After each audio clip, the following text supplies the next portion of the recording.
Salut la famille, j'espère que vous allez bien, j'espère que vous êtes en forme. Nous voici donc pour une nouvelle vidéo et dans cette vidéo, on va parler de liquidité. Oui, la famille, restez bien scotchés sur cette vidéo parce que ce que je vais partager avec vous, les brokers ne vont pas aimer. Oui, les brokers ne vont pas du tout aimer ce que je vais partager avec vous. Aujourd'hui, on va parler de liquidité. On va parler de liquidité parce que ce qu'il faut comprendre, c'est que la liquidité est on va dire le carburant des marchés. C'est le carburant des marchés. S'il n'y a pas de liquidité, il n'y a pas de marché. Donc, il n'y aura pas de gain, il n'y aura pas de perte, il n'y aura personne sur les marchés en réalité. Donc, on va essayer de comprendre c'est quoi la liquidité, comment les identifier et surtout, quels sont les pièges à éviter.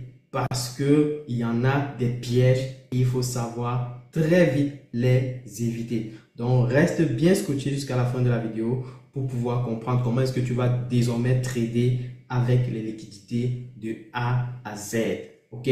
Mais avant d'entrer dans le vif du sujet, je t'invite bien sûr à liker la vidéo si tu aimes, à partager au maximum et surtout à nous dire en commentaire quelle thématique vous voulez qu'on aborde.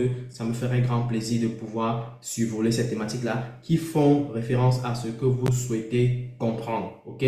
Et aussi pour ceux qui s'intéressent au salon d'analyse, sachez que nous avons ouvert un salon d'analyse privé où vous pouvez rejoindre rapidement grâce à la promotion qui est en cours afin de pouvoir profiter des analyses et des signaux d'opportunité de trading que je partage dans le groupe. Donc, le salon va démarrer bien en septembre bientôt et les inscriptions sont en cours. Donc, prenez le soin de rejoindre le plus vite possible avant que les choses ne démarrent. Ok?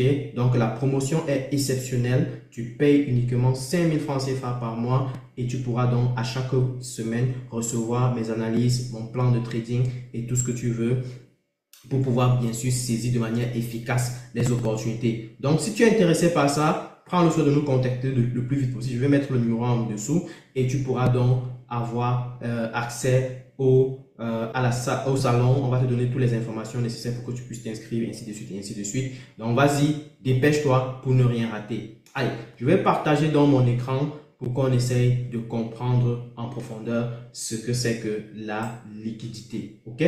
Donc, déjà, avant de partager mon écran, je tiens à préciser que les banques centrales ou alors les grosses banques en général ou alors les gros poissons ou alors les hedge funds, les grosses institutions financières, lorsqu'elles interviennent sur les marchés, elles ont besoin de liquidité. Donc, quand il y a un marché qui n'a pas de liquidité, elles ont besoin à la limite de créer cette liquidité-là. Elles ont besoin d'aller chercher cette liquidité-là. Donc, voilà pourquoi il est extrêmement important en tant que trader de comprendre la notion de liquidité. Ceci te permettra de pouvoir savoir à quel niveau est-ce que les grosses banques, les grosses institutions financières, n'est-ce pas, achètent ou vendent sur les marchés. Je vais partager mon écran. On va aller sur un graphique du Nasdaq afin de pouvoir voir. En réalité, s'il faut comprendre les choses de manière très simple, c'est que les liquidités vont représenter en général les zones où on va voir le démarrage, n'est-ce pas, de gros achats ou alors de grosses ventes. En général, c'est des zones où on va voir clairement qu'il y a eu des intentions d'achat énormes ou alors des intentions de vente énormes. Donc, en général, tu vas percevoir cela au travers de la manifestation de certaines bougies. Donc, vous voyez par exemple ici, on a une grosse bougie de vente qui apparaît ou alors deux grosses bougies de vente ou alors trois grosses bougies de vente en général. En général, techniquement parlant, on peut identifier à partir de trois grosses bougies de vente pour pouvoir commencer à dire que bon là, ok, il y a eu liquidité. Et ça, ce n'est pas la seule façon d'identifier en général les zones de liquidité. Les zones de liquidité vont également être identifiées par ce qu'on appelle les chiffres ronds. Les chiffres ronds sont extrêmement importants. Par exemple, sur le Bitcoin, n'est-ce pas? Quand vous allez sur le Bitcoin, vous allez en général avoir des chiffres ronds tels que les 120 000, les 100 000, les 90 000 et bien d'autres encore. Donc, du coup, vous pouvez à la limite connaître aussi que ça, c'est des niveaux psychologiques importants où des gros achats, des grosses ventes vont être opérées. Okay? Ça, c'est un point très important. Et toi, en tant que trader, tu dois être conscient de l'existence de ces niveaux-là. Tu dois être capable de les repérer. Tu dois être capable de les identifier afin de pouvoir opérer de manière efficace sur les marchés. Sinon, malheureusement, tu seras perdu, tu vas faire du n'importe quoi et c'est comme ça que tu vas perdre de l'argent. Ok? Donc, il y a non seulement, j'ai tantôt précisé, des niveaux clés importants où on va voir des gros achats se manifester, des grosses ventes se manifester. On va également identifier les niveaux où on a les chiffres ronds en général, qui vont être des niveaux psychologiques où la majorité des traders confondus sur le marché vont avoir un regard prononcé dessus et vont devoir prendre des décisions, soit d'achat, soit de vente là-dessus. Ok? Donc, et en général, comment est-ce que ça va se matérialiser? Ça va se matérialiser par de gros volumes d'achat et de gros volumes de vente sur ces niveaux. Ok?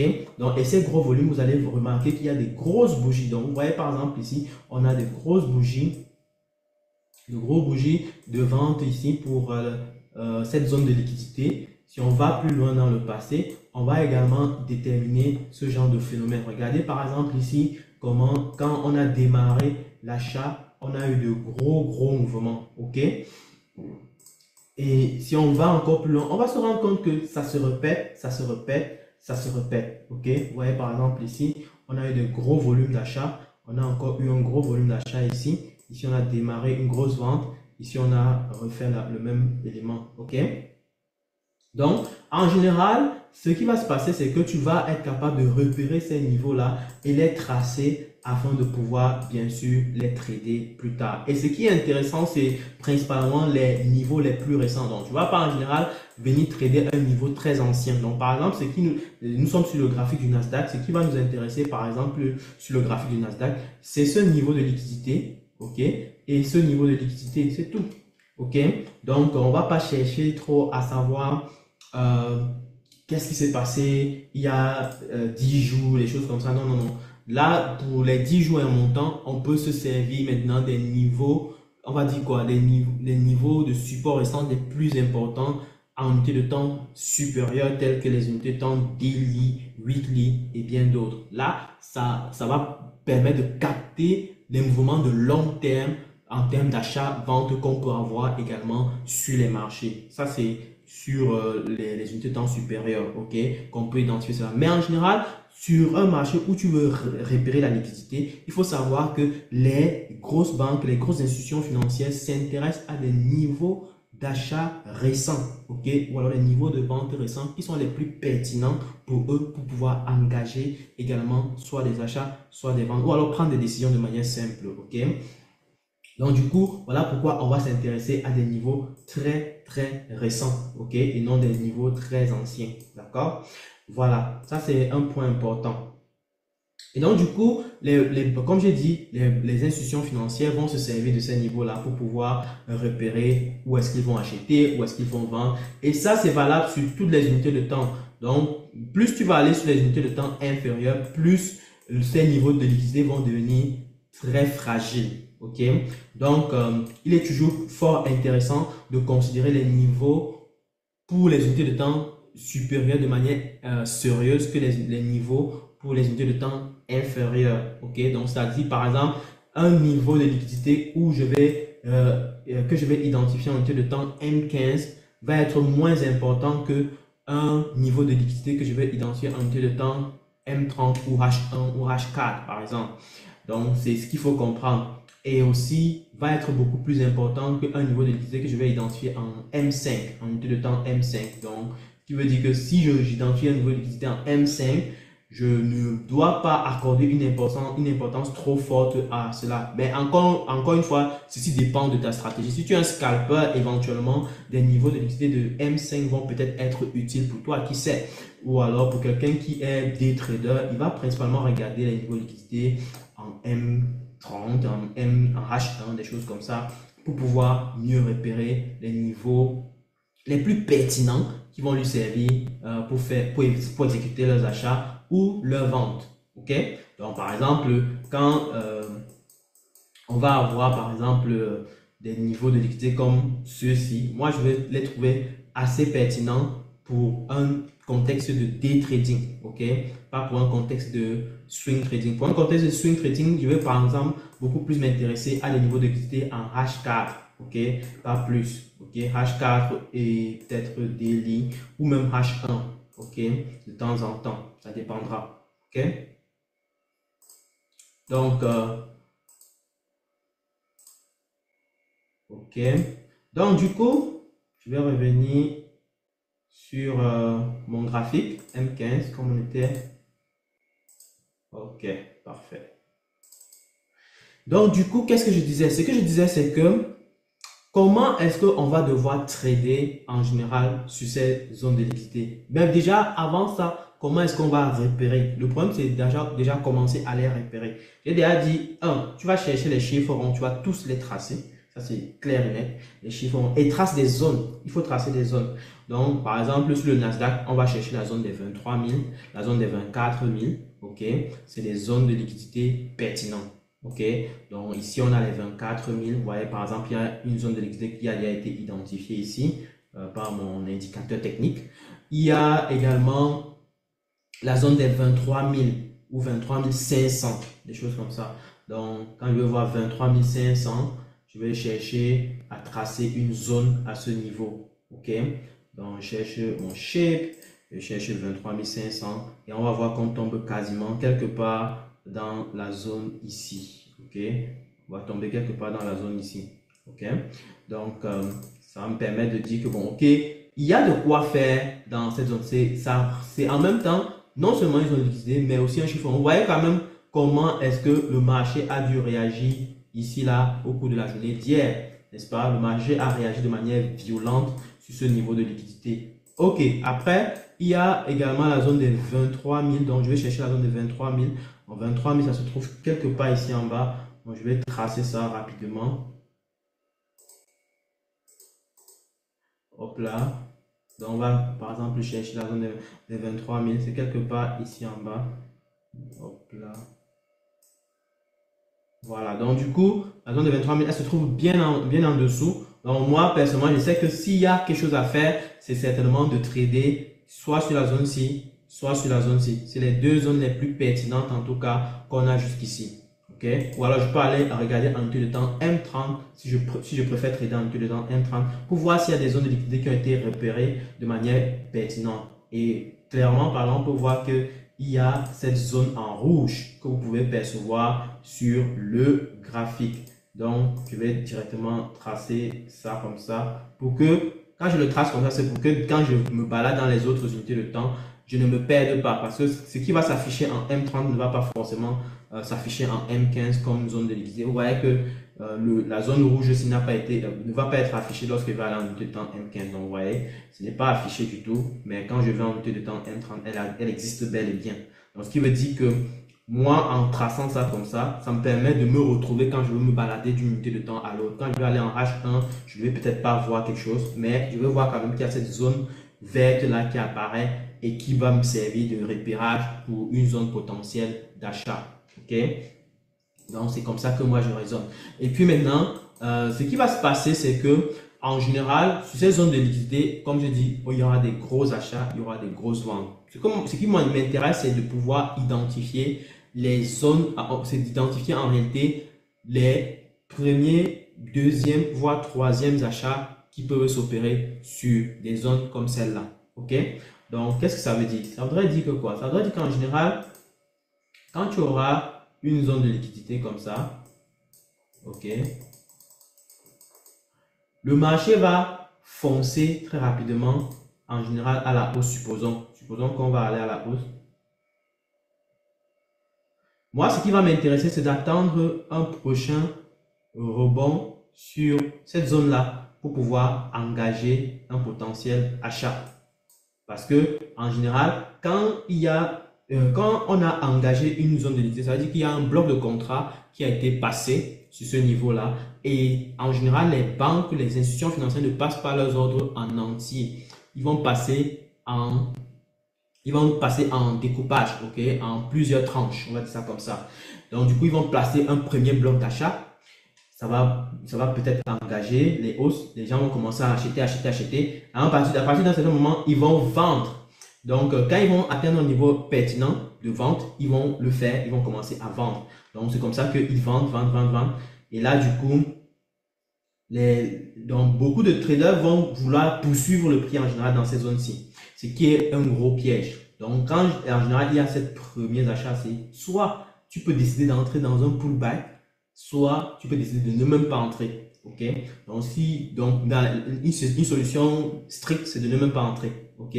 Donc, du coup, tu attends tranquillement qu'on ait la correction, on revienne, on va dire, en retournement total sur la zone de liquidité en question. Donc, quand on a le retournement sur la zone de liquidité en question, c'est là où tu trouves maintenant les éléments convaincants qui vont te permettre de passer un achat. Parce qu'en général, lorsque ça revient à ce niveau-là, pour une deuxième fois, là c'était pour une première fois quand ça a engagé, là quand ça revient pour toucher la zone pour une deuxième fois, clairement parlant, il y a plus de chances que on reparte encore dans le même sens de la tendance qui a été préalablement observée. Donc, par exemple, ici, on avait observé des hausses. Ici, il y a plus de chances qu'on observe encore une hausse. Donc, du coup, la solution à faire ici, ou alors l'exécution à faire ici, c'est d'effectuer un achat dans la zone ici. OK? Donc, la zone-ci sera une zone potentielle pour effectuer un achat. Le problème, c'est que en général, quand tu viens ici pour acheter, il y a un gros piège qui se passe. Voilà, ce qui va se passer, c'est que tu dois vraiment bien comprendre ceci. Partage cette vidéo parce qu'il y a beaucoup de personnes qui traitent les liquidités mais ne comprennent pas ça. Ce qui va se passer, c'est que en général, sur des zones comme celle-ci, le marché ne va pas aller straight comme tu espères. Le marché va en général faire quoi? Je vais vous montrer ça. Donc, partage la vidéo en attendant. Parce que ce que je vais dire est très pertinent. Donc là, on est sur la zone de liquidité. OK. Le marché explose. Boum. On commence à monter. OK. Après, quand on va redescendre, ce qui va se passer ici, c'est quelque chose d'exceptionnel. Il y aura un gros piège qui va se manifester ici. Et c'est là où beaucoup vont tomber dans le piège. Ce qui va se passer ici, c'est que les gros poissons, ils savent très bien que beaucoup de personnes qui tradent sur cette approche vont vouloir placer leur trade. Donc, imagine-toi, ceux qui tradent les liquidités, qu'est-ce qu'ils vont faire? Ils vont acheter ici. Et ils vont mettre leur stop loss là. OK? Et bien entendu, mettre leur take profit quelque part tout en haut là. Les gros poissons le savent. Beaucoup le savent, enfin, les institutions financières, ils ont des outils d'analyse technique, ils ont des outils statistiques qui leur permettent de pouvoir repérer tout ça. OK? Et ils le savent même intuitivement, même toi-même, tu peux le savoir intuitivement que, voilà, en général, beaucoup de personnes, voici ce qui est partagé dans la masse. Les gens vont acheter ici, ils vont vouloir mettre leur stop loss derrière la zone de liquidité. Ça, c'est clair. Voilà là où les gens se font piéger, donc en mettant leur stop loss. Le problème, c'est que les banques centrales, les banques importantes ou alors les institutions financières, les grosses institutions financières, en général, ne vont pas mettre un stop loss standard. Elles vont mettre en général un daily drawdown max. Elles vont jouer avec le daily drawdown max, donc une perte journalière maximale. Voilà. Donc, eux, ils ne vont pas mettre de stop loss. Donc, quand ils vont venir là, ils vont essayer de pousser d'abord le marché très bas. Ça va percer cette zone-ci. Ça va percer cette zone-ci. Bien même. Ça va sauter tous les stop loss qui étaient dans la zone ici. Tous les stop loss qui étaient ici vont être éjectés. Donc, tous ceux qui avaient pris le trade là et qui ont mis le stop loss ici vont tous être éjectés. Et c'est là que le marché va maintenant repartir dans le sens espéré. Donc, il y aura beaucoup de personnes qui seront frustrées parce qu'ils avaient bien vu le sens de la tendance et ils avaient acheté. Et malheureusement, le marché est venu frapper leur stop loss et reparti dans le sens, n'est-ce pas, qu'ils avaient bien observé au préalable. C'est extrêmement frustrant. Donc, le gros piège va être caché à ce niveau. Et c'est là où vous devez être super intelligent. Donc, toi, en tant que trader, soit tu as deux alternatives. Soit tu vas en mode agressif, tu attends qu'on perce pour aller vraiment vers le bas là, et tu vois comment on commence à rejeter légèrement, tu sautes dans l'occasion, tu prends le trade dès ici, mais ça c'est vraiment très agressif et c'est dangereux parce que quand on a déjà percé comme ça, on peut aussi être dans une intention de vouloir descendre plus bas. Donc, il y a ces deux alternatives qui peuvent opérer. Mais ce qui est important, c'est de savoir le prix va commencer à vouloir rejeter, si le prix commence à vouloir rejeter rapidement, quand ça a déjà percé, ça voudrait dire que potentiellement, c'était juste une manœuvre pour pouvoir sauter les stop loss. Et donc, toi, tu dois être intelligent. Parce que c'est là où les gros poissons entrent en masse, n'est-ce pas, pour faire leurs achats. Et c'est comme ça que toi qui vas entrer peut-être ici, même après que le prix est retesté ici, tu es très en retard par rapport à quelqu'un qui est entré ici en bas, n'est-ce pas? Celui qui est entré loin en bas là, il est beaucoup plus en avance que toi. Donc, le prix a percé comme ça, boum. Et quand il commence à vouloir remonter tranquillement, rapidement là, toi, tu dois être sage et tu dois éventuellement te positionner ici. Ça, c'est la méthode agressive. Donc là, tu vas vraiment en force. Tu ne crains pas, tu ne paniques pas. Et parce que c'est là où la majorité des gens vont paniquer. C'est là où la majorité des gens vont hésiter. Soit tu le fais ainsi et tu mets ton stop loss quelque part en bas là. Et tu prends maintenant, tu aspires maintenant pour une remontada. Soit c'est que tu attends, n'est-ce pas? Tu attends que cette bougie de remontada, voilà, de remontrance là, commence enfin, se clôture totalement. Donc, quand la bougie va percer et puis une autre bougie va se former, elle va peut-être se former jusqu'ici, quelque part là. Là, tu peux entrer, mais clairement parlant, il faut se dire la vérité, tu seras déjà en retard et il faut accepter ce cas-là. Mais tu dois aussi accepter que ton stop loss sera assez grand pour te protéger parce que on ne sait jamais. Alors ça, ce serait déjà peut-être une grosse impulsion qui va demander d'avoir une correction avant de partir à la hausse. Donc, qui veut dire que à ce niveau, tu as deux alternatives. Première alternative, c'est que tu entres de manière totalement agressive. C'est-à-dire, quand ça pèse, c'est là, et quand ça pèse, tu sais que ça part chercher les stop loss. C'est là où tu entres totalement. Et ce qu'on va appeler une entrée agressive. Et tu places ton stop loss loin derrière. Là, tu es bien placé et tu attends maintenant de voir comment le marché va se comporter, si le marché va aller dans le sens de la tendance que tu avais espéré. Ou alors, qu'est-ce que tu fais? Tu patientes de voir un signal de pression haussière, un engulfing, un marteau, des choses comme ça. Et puis, quand ça se forme, c'est là où tu peux maintenant entrer dans l'occasion et tu dois avoir un stop loss plus large que celui qui a placé son trade ici en bas. Ici en bas, c'est là où les gros poissons vont en général placer leur trade. Ok? Ici. Donc là, tout en bas là, les gros poissons vont placer leur trade tout en bas là. Ils vont ramasser toute la hausse pertinente que vous voyez ici. Et malheureusement, les retail vont en général attendre que le prix arrive ici pour placer leur trade. Et c'est comme ça qu'ils sont déjà en retard dans le trade. Ils vont placer leur stop loss quelque part ici. Il peut encore avoir une grosse correction là qui vient les sauter avant de repartir. Donc, des choses comme ça, il faut comprendre. Ce que je te demande de faire, c'est de vraiment bien t'asseoir et observer ton graphique. Je vais te montrer quelques exemples pour que tu comprennes bien ce phénomène. Et c'était un gros piège qui malheureusement se fait manifester sur le marché sans que les gens ne sachent. Et justement, concernant ces pièges-là, je vais parler d'un autre piège dans une autre vidéo, des fair value gap. 90% des fair value gap échouent. 90%. Donc, si tu veux avoir une vidéo par rapport à ça, je vais te faire une vidéo par rapport à ça. Donc, du coup, prends le soin de te manifester. On veut plus, on veut savoir, ainsi de suite. Bref, lâche un commentaire si tu veux savoir plus par rapport à ce sujet. Et ça me permet de pouvoir faire une vidéo là-dessus. OK? Donc, du coup, regardez par exemple, on va aller doucement. Regardez par exemple ici. Vous voyez que quand le prix est arrivé sur cette zone de liquidité, il y a eu quoi? Il y a eu cette mèche-ci qui s'est formée. Vous voyez la mèche qui s'est formée?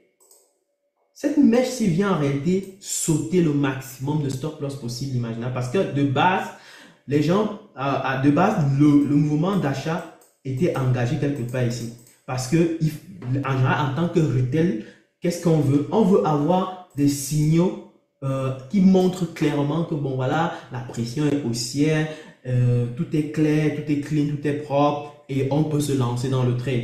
Et malheureusement, quand on fait ça, en général, ce qui va se passer, c'est qu'on va en général être en retard dans un trade. On va très souvent être en retard sur les trades qu'on va prendre. Donc, du coup, on va se placer bien en retard par rapport à celui qui a acheté. Les smart money vont acheter en bas sur ce graphique, les smart money vont acheter ici, alors que les retail vont acheter là.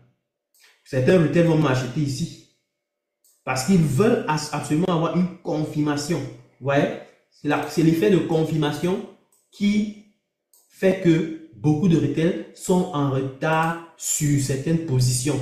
OK? Et c'est comme ça qu'ils se font avoir. Et justement, parlant encore de manipulation, vous voyez par exemple ici, lorsqu'on a rejoint ce niveau-ci, on était descendu comme ça, on est revenu retester ici. Donc, il y a plus de chances qu'on descende. D'accord? Et qu'est-ce qui s'est passé? On est venu sauter tous les gens qui étaient déjà positionnés ici parce que dès que c'était arrivé ici, il y a une masse de personnes qui se sont positionnées à la vente et avaient placé leur stop loss ici. OK? Donc, certains vont placer des sell limites, d'autres vont attendre juste que le prix frôle un peu la zone verte et puis vont commencer à engager la vente. Et ce qui va se passer donc, comme ils ont placé leur trade juste ici, n'est-ce pas? Ils vont placer leur trade juste ici, ils vont placer leur stop loss là, juste derrière là. Et c'est comme ça que le prix du marché va venir percer brutalement. Vous voyez comment c'est venu loin ici. Donc, il y a peu de chances que certaines personnes aient leur stop loss ici derrière. Peu de chances, très peu de chances. OK? Donc, plaçant ton stop loss ici derrière, tu aurais un risque reward beaucoup trop faible. Et surtout, les traders ICT, ils vont avoir ce problème-là. Donc, ils vont placer les stop loss très petits comme ça là. C'est comme ça que le marché va les sauter direct. Donc, vous voyez que pour quelqu'un qui aura placé son stop loss ici, il aurait 90 pips de stop loss contre 83 pips. Donc, ce ne serait pas intéressant. Il n'aurait pas pris de trade comme ça. Mais en plaçant son stop loss ici derrière directement, il aurait pris le trade, ça c'est sûr. Donc, il aurait mis peut-être 40 pips de stop loss contre 80 pips de take profit. Ça lui faisait du risque reward de 2 pour 1. Donc, il aurait raisonnement, de manière raisonnée, de manière naturelle, il devait placer son trade comme ça.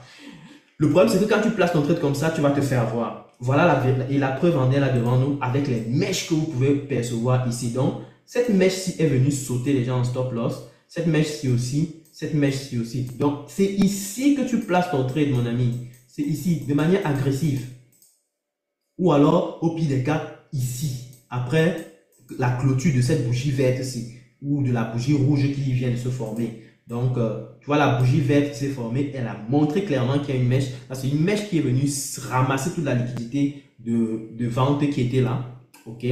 Et donc, du coup, pardon, d'achat parce que c'est des stop loss. OK? Ramasse toutes les liquidités d'achat en exécutant des ventes ici. Donc, tout ce qui était acheteur ici, achète à celui qui vend à ce prix ici. Donc, celui qui vend à ce prix tape les stop loss de tout le monde ici. Et voilà. Donc, du coup, toi, tu dois être sage, tu dois éventuellement te placer quelque part ici ou alors au niveau de cette bougie rouge ici si tu n'es pas très confiant parce que pendant que le marché est en train de bouger, il faut prendre des décisions très rapides et surtout très raisonnées, ok, sans trop prendre de risques bêtement. Donc, tu peux soit décider d'entrer directement à la bougie ici et puis c'est comme ça que même si tu te places avec un stop loss de 40 pips, tu seras pas mal protégé. Donc, 40 pips, on est là. Ouais, 40 pips, on est assez protégé pour aller chercher quasiment 100 pips. OK? Donc, c'est ça. Donc, du coup, il faut être extrêmement rusé dans ce contexte-ci. On va aller dans d'autres contextes. Vous allez voir que ce que je dis est assez pertinent. Attendez. Hop là, hop là. Hop là. Donc, je suis en train de chercher, j'avais vu quelques exemples encore que je voulais vous montrer. Donc, voici quelques exemples encore.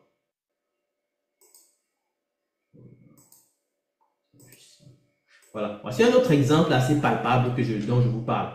Regardez que quand on a engagé cette zone de liquidité à la vente, on est descendu, et puis on est revenu tester. En général, je vous ai dit, quand on revient tester pour une seconde fois, n'est-ce pas? On avait testé pour une première fois ici. On vient tester pour une seconde fois. Très souvent, il y aura un piège.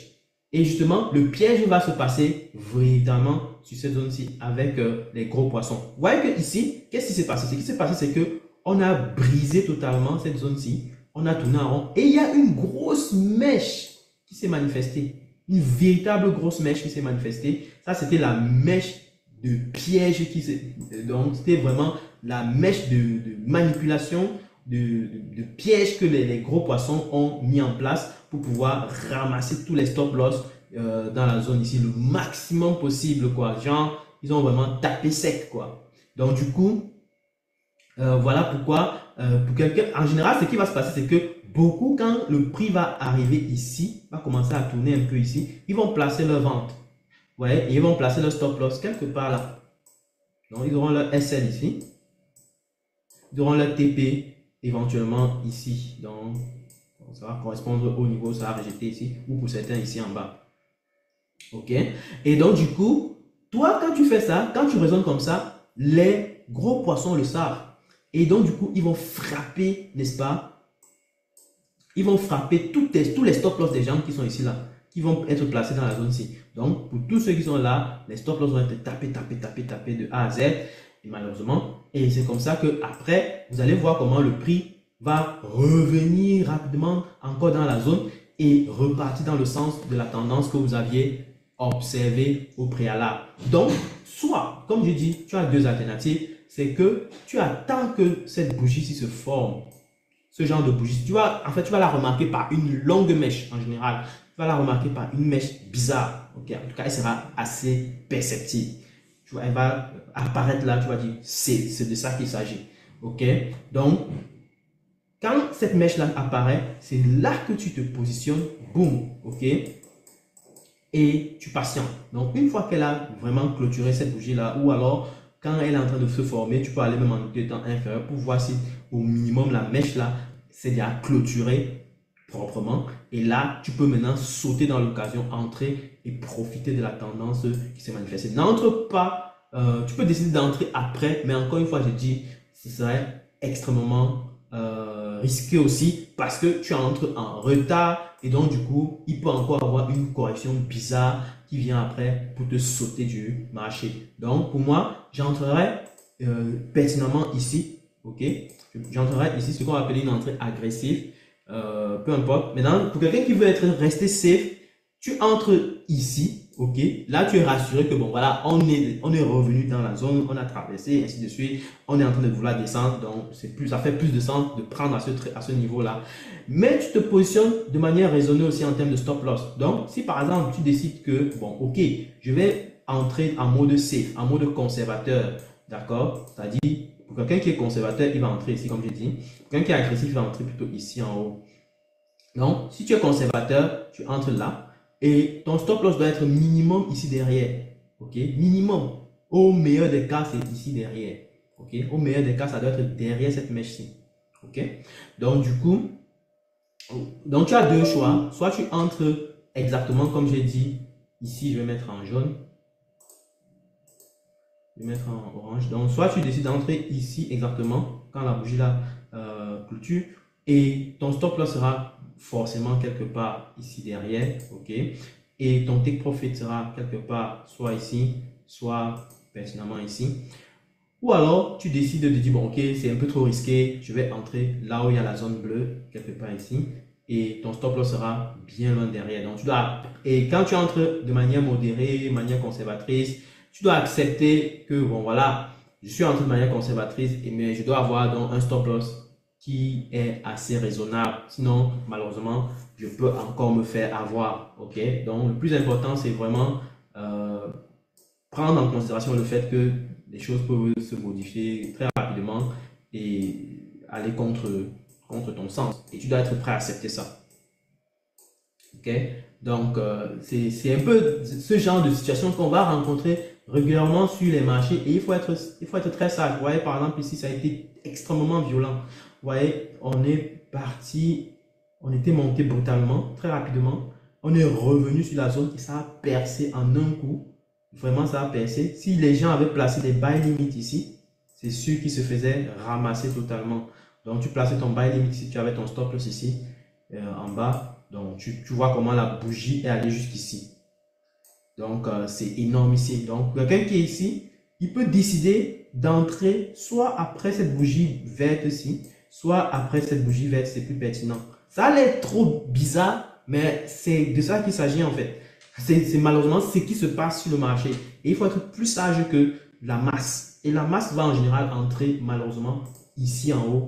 La masse va vouloir entrer en général ici pour mettre son stop loss quelque part là. ok, juste derrière en général de la zone cible. Et c'est comme ça que la masse se fait avoir. Donc, du coup, toi, tu dois être plus sage que ça. Tu dois être plus rusé, ok?